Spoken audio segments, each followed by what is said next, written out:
Hello guys, welcome back to my channel. আমি সবরিকা। আর সারাদিনে কী করছি সব কিছু তোমাদের সঙ্গে শেয়ার করব, তো পুরো ব্লগটা দেখতে থাকো। তো দেখো আমরা একদম তৈরি হয়ে গেছি, আর আমরা আজকে যাচ্ছি আমার বাপের বাড়িতে। তো আমি বাপের বাড়ি যাব, আমার তো অনেক তাড়া, কিন্তু আমার হাজব্যান্ডের হচ্ছেই না। তো আমাদের বেরোতে বেরোতে অনেকটাই লেট হয়ে গেলো, প্রায় 2টো বেজে গেছে। তো এখন আমরা রওনা দিয়েছি। এটা হলো জলধাক্কা ব্রিজ। তো অনেক দিন থেকে যাব ভাবছি, আর যাওয়া হচ্ছিল না, শেষমেশ চলেই গেলাম।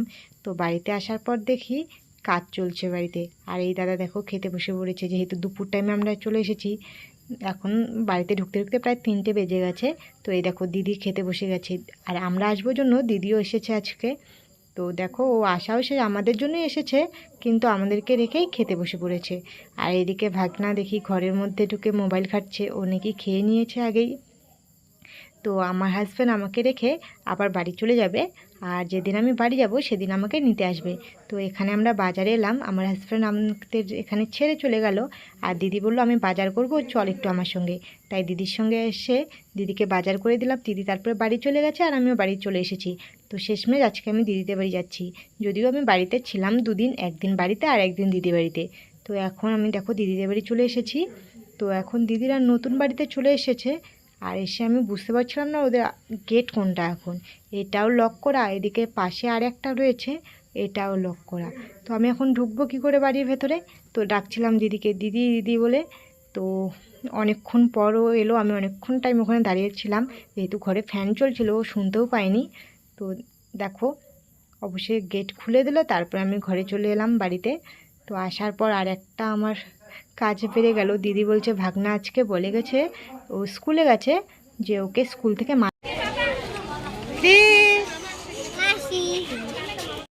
তো ফাইনালি আমরা ভাগনাকে স্কুল থেকে নিয়ে আমি চলে এলাম। আসার পর দুপুরে খাওয়া দাওয়া করে নিয়ে কিছুক্ষণ রেস্ট নেওয়ার পর ভাগনা এখন যাবে টিউশনে। আর মাসি এসেছে, সব দায়িত্ব তো মাসিকেই পালন করতে হবে। ভাগনা বলছে মাসি চলো তুমি আমাকে রেখে আসবে প্রাইভেটে। তো আমি ঠিক আছে চলো। তো ভাগনাকে নিয়ে আমি ওর প্রাইভেটে রাখার জন্য বেরিয়ে গেলাম। তো ভাগনা দেখো কত খুশি, মাসি রাখতে যাচ্ছে। ভাগনারা মাসি ভক্ত, এটা তো সবাই জানেন। শুধু ভাগনা না, ভাগনা ভাগ্নি সকলেই কিন্তু মাসি ভক্ত।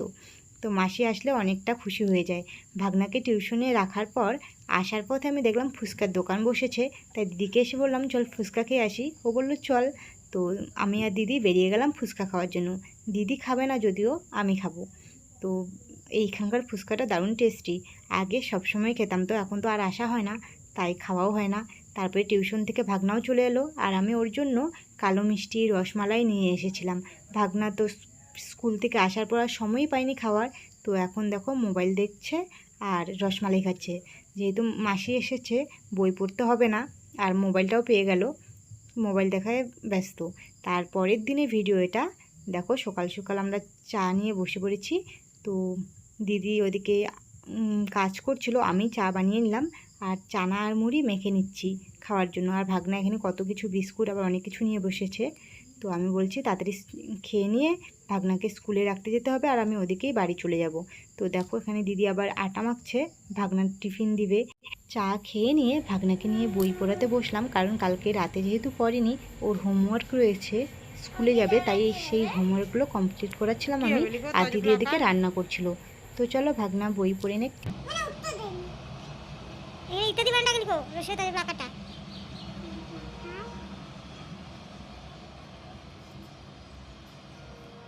তারপরে কি বলছে, মাছ নয় তবু মাছ বলা হয় কাকে? জলের এক ধরনের পোকা চিংড়িকে। জলের এক ধরনের পোকা চিংড়িকে? হ্যাঁ। জলে জলে বুঝলা? জলের এক ধরনের? হ্যাঁ।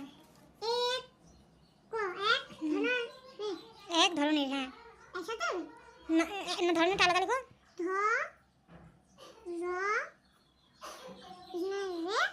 ধর দন্তনায়িকায় হ্যাঁ, ধরনের পোকা। পোকা পোকা চিংড়িকে চয়সি করেছি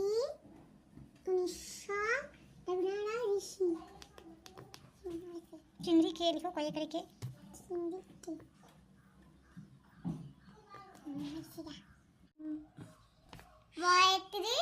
সংখ্যাগুলিকে উপরে কি লেখা আছে?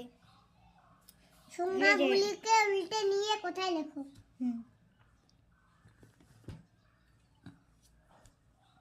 কিসে 35 কত হলো লিখো 53 64 পয় করে পা 53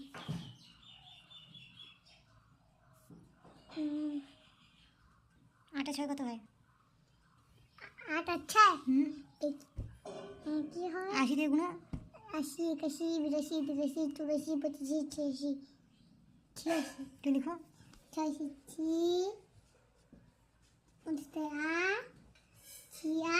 তাহলে বসে দিচ্ছি 86 77 না উল্টা লিখতে হবে না এখন 9 3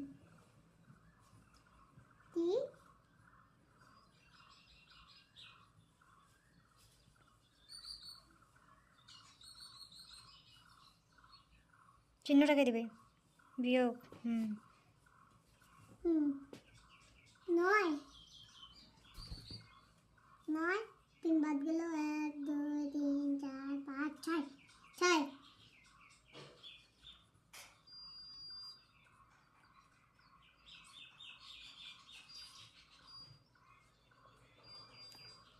এখন উত্তরটা লেখো কি হবে? তার কাছে কয়টা গুলি থাকলো লিখো আমার কাছে আমার কাছে। পড়াশুনো কমপ্লিট করে আমরা বসে পড়লাম খেতে। তো এখানে দিদি রুটি বানিয়েছে আর কালকের বাসি মাংস রয়েছে, সেটা দিয়ে খাচ্ছি। তো খাওয়া দাওয়া করার পর আমি চলে যাব বাড়িতে, আর ভাগনা চলে যাবে স্কুলে। তো বাড়িতে আসার পর কিছুক্ষণ পর আমার হাজব্যান্ড চলে এসেছে আমাকে নেওয়ার জন্য। এখন আমি বাড়িতে চলে যাব। আর এখানে দেখো সব দর্শক জমা হয়ে আছে, বাড়ির মেয়ে যেহেতু চলে যাবে। তো আজকে ব্লগটা আমি এখানেই শেষ করছি। যদি ভালো লাগে অবশ্যই like comment share and subscribe করবে। আর ফেসবুক পেজ থেকে দেখে থাকলে পেজটিকে ফলো করে দেবে। বা